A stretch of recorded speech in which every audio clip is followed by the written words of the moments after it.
Well, every year there are some interesting games on schedules, and this year Georgia opens up with would be a very interesting game to start the season at the Dome against the Oregon Ducks and Dan Lanning. But what's the game that will define Georgia's season? That's what I'm going to talk about in this video, and I'm going to talk about a couple of other conference games that the SEC plays this season because there are some very curious games besides the usual uh, uh, spectrum of games. When you start thinking about, we're not even a week away from G Day, and the 4th of July will be here quick, and that is the start of college football for me. Um, for the Dogs, their season will get defined by in the regular season. We're talking here. Their season will get defined by three games in my take. And I think those games are pretty spread apart. And I'm going to go through those right now. I'm going to be at Red Zone on Clayton Street in Athens Friday from noon until close, which is probably 7 o'clock. That's Red Zone on Clayton Street. Come on down. We'll talk about DAWGSTRUCTION. We'll talk about the dogs. If you want to get a copy of DAWGSTRUCTION signed, get it with the link below, and I'll sign a copy for you. Or you can buy it in person there. It's the only place on earth that you can see it in the store. It's not in Walmart. It's not in whatever big box. This is a very exclusive item that you're going to want to get and see and hold it in your hands. So we'll see you there. The link is down below to get DAWGSTRUCTION. When I look at Georgia and you look at the breadth of the 12 games they play, the bulk of them are not interesting. Samford, not interesting. Kent State at home, not interesting. Vanderbilt at home, not interesting. Honestly, Missouri and Columbia, not super interesting. The rest of them are well, Georgia Tech and Athens, not interesting. In my entire youth, I didn't think I'd say the Georgia Tech game would be uninteresting. But let's be honest, it's been pretty dull for a while now. And not Jeff Collins is going to have his hands full by the end of the season if he doesn't watch it, if not in the middle of the season.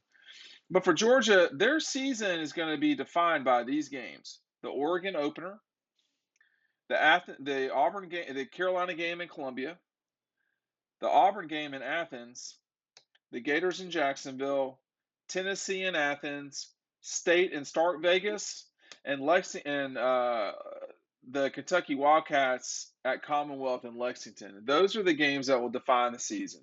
They might only be a single digit favorite in one of those games, which might be the Kentucky game. But it's going to be these games that really define the season. It's going to be the Oregon game, the Gators, Tennessee at home, and Kentucky. One of those is not a conference game. You beat Oregon and you've earned national credit because Oregon's going to be a top 10 or 15 team. I don't see Oregon beating the Dogs, but okay. I don't see any of these teams beating Georgia, but we know that happens.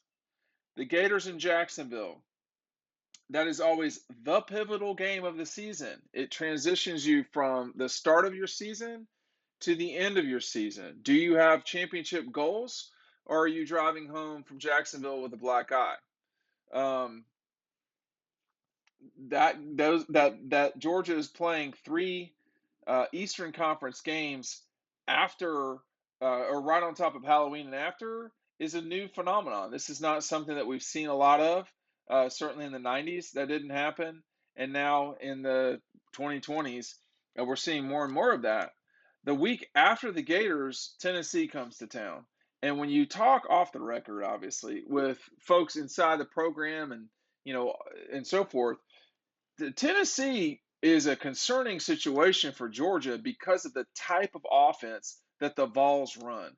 That is something that people who are a lot smarter than me say gives Kirby Smart and Nick Saban headaches. It's their quote kryptonite, and that's the person that said that to me is completely qualified to say that sort of thing and not get laughed out of the room.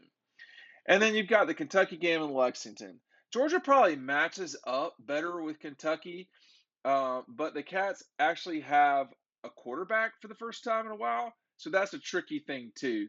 Up there, uh, 4 days, 5 days before Thanksgiving, it's going to be cold in Lexington. That could be a 40 or 30-degree game. I've seen Georgia play in 30-degree games out at Missouri and Middle Earth in 2020. That game was awful.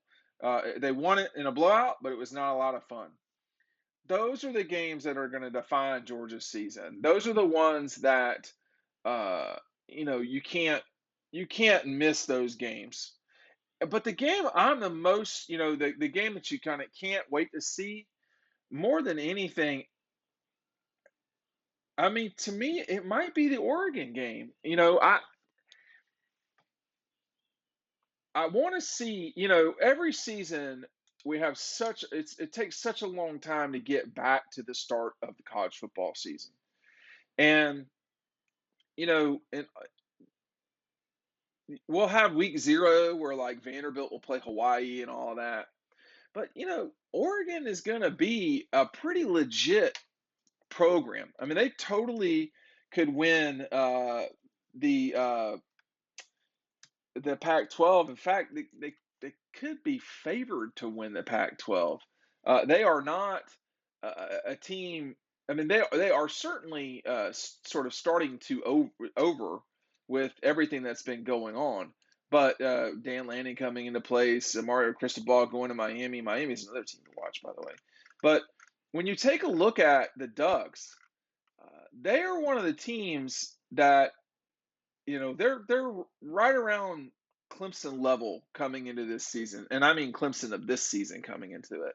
A game that Georgia would be favored, probably be favored by I don't even know 10, maybe something like that.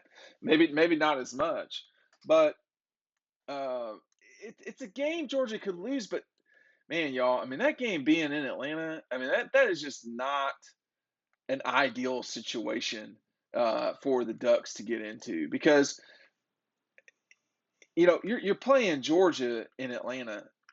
That's just that basically is their home. Just ask Georgia Tech, who has not beaten the Dogs this century in Atlanta. So that's the game I want to see for these reasons. Number one, I want to see how Georgia reacts coming into a season having exhaled. Excuse me, I should say it slower. Having exhaled. Um, it's a game where I want to see how much Stetson Bennett has improved coming into that moment. I mean, his 6th year of college football. I want to see what Georgia's defense looks like without Dan Lanning, who has been a very good part of this entire thing for a long time. I want to see what the Dogs look like in terms of this offensive line. That's why I want to see that game real bad. When you look at the schedule, yeah, I mean, Florida, no question. I mean, that is the game every single season. But you've got some curious games in here. I talk about this a lot. Carolina and Columbia. I mean, that's going to be, South Carolina's going to sort of think they can compete with Georgia. They will have already played Arkansas. I don't know if you can do that back-to-back weeks. We'll see. I doubt it. You got Auburn and Athens in early October. That's never happened in a real, like a normal season. We had it during COVID, and it was odd enough.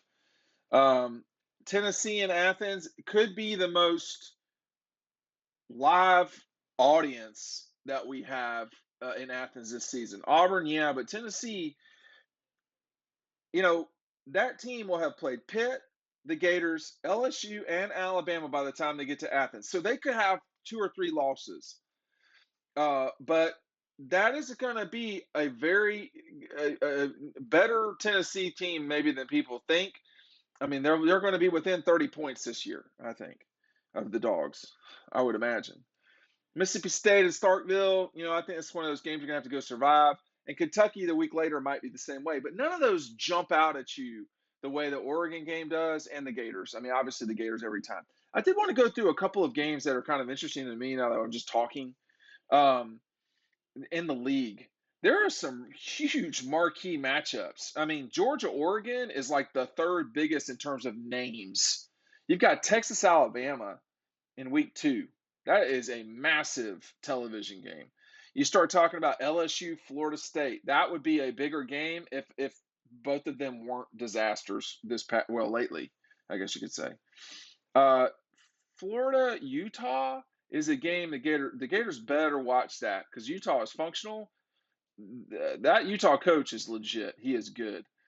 Cincinnati and Arkansas, that's another one that's going to be a straight punch you in the face kind of game. These are all very curious games. And then we also have Penn State Auburn will be a big game. BYU plays Arkansas plays at BYU. That's curious. And then you've got Georgia Tech hosting Ole Miss, which could be the game where not Jeff Collins gets in real trouble. They better stick with Ole Miss. Mississippi State goes to play at Arizona. That will be curious for me. And then Mizzou goes to Kansas State. I mean, okay. Tennessee goes to Pittsburgh. That will be a pretty good barometer if Tennessee's any better. I think Tennessee is probably Georgia's prime competitor in the East. Them or Kentucky, and then Miami plays at Texas A&M. If Miami is playing around with A&M in the fourth quarter, which Texas A&M has had 4 losses consistently, I don't think that's out of the question. There are a lot of people behind the scenes that think Mario Cristobal is going to be a real fit quickly at Miami.